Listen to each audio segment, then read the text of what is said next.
சுவாமி விவேகானந்தர் கூறிய குரங்கு தேல் கதையை சொல்லி திமுக தலைமையிலான ஆட்சியை பாஜக மாநில தலைவர் அண்ணாமலை தாறுமாறாக விமர்சித்துள்ளார். இன்னைக்கு தேசிய ஜனநாயக கூட்டணி சார்பாக பாட்டாளி மக்கள் கட்சி இங்கே களத்தில் இறங்கி நம்முடைய அன்பு தலைவர் சி அன்புமணி அவர்கள் நம்முடைய வேட்பாளராக நின்று கொண்டிருக்கின்றார்கள். அருமை சொந்தங்கள், இது ஆண்டவன் நமக்கு கொடுத்திருக்கக்கூடிய ஒரு வாய்ப்பு.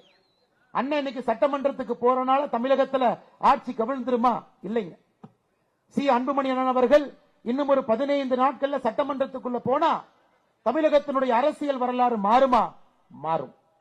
இதற்காகத்தான் இந்த தேர்தல் ஒரு சரித்திர முக்கியத்துவம் வாய்ந்த ஒரு தேர்தல்.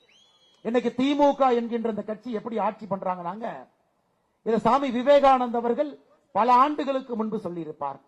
ஒரு குரங்கு, அந்த குரங்கே தன்னிலை மறந்து இருக்கக்கூடிய ஒரு குரங்கு மரத்து மேல ஏறி இருக்கு. அந்த குரங்கு மரத்தின் மீது அமர்ந்திருக்கும் பொழுது ஒரு தேல் அந்த குரங்கை கடிச்சு வச்சிருது. யோசிச்சு பாருங்க, ஒரு தேல் ஒரு குரங்கை கடிச்சு வச்சா அந்த குரங்கு எப்படி இருக்கும்? அதுக்கப்புறம் அந்த குரங்கு கல்லை குடிக்குது. தேளால் கடிப்பட்ட ஒரு குரங்கு கல்லை குடித்து விட்டு வீதிக்கு வந்தால் எப்படி இருக்குமோ அதுதான் இன்று திராவிட முன்னேற்ற கழகத்தினுடைய ஆட்சி. மதம் பிடித்த யானை என்று சொன்னால் அது பொய்யாகிவிடும். அதிகார பலத்தை வைத்துக் கொண்டு நான் என்ன வேண்டுமானாலும் செய்வேன், யாரும் என்னை கேள்வி கேட்க மாட்டார்கள். ஜனநாயகத்தில் தேர்தல் வரும் பொழுது பணம் கொடுத்து விலைக்கு வாங்கி விடுவேன். ஜனநாயகத்தையே ஒரு புதைகுழியை நான் புதைப்பேன். அப்படி இருக்கும் பொழுது மக்கள் என்னை பற்றி எப்படி பேசுவார் என்பதை இந்த 3 ஆண்டு காலமாக திமுக தன்னுடைய ஆட்சியில் நடத்தி கொண்டிருக்கின்றார்.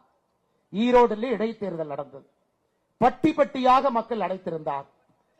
நான் வேலை செஞ்சிருக்கிறேன், நாங்க இந்த இடைத்தேர்தலில் யாரும் வந்து ஓட்டு கூட கேட்க மாட்டோம், நீங்க திமுக ஓட்டு போடுங்கன்னு அவர் சொல்லி இருந்தால் நாம் அவரை பாராட்டி இருக்கலாம்.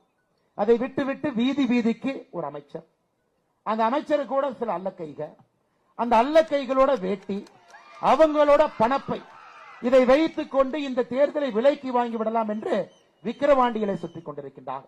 அதற்கெல்லாம் பதிலடி கொடுப்பதற்காகத்தான் இந்த பிரம்மாண்டமான பொதுக்கூட்டம். மேடையில நம்முடைய தலைவர்கள் எல்லாம் அண்ணன் அன்புமணி அவர்களோடு கைகோர்த்து இங்கே நின்று கொண்டிருக்கின்றோம். அருமை சகோதர சகோதரி,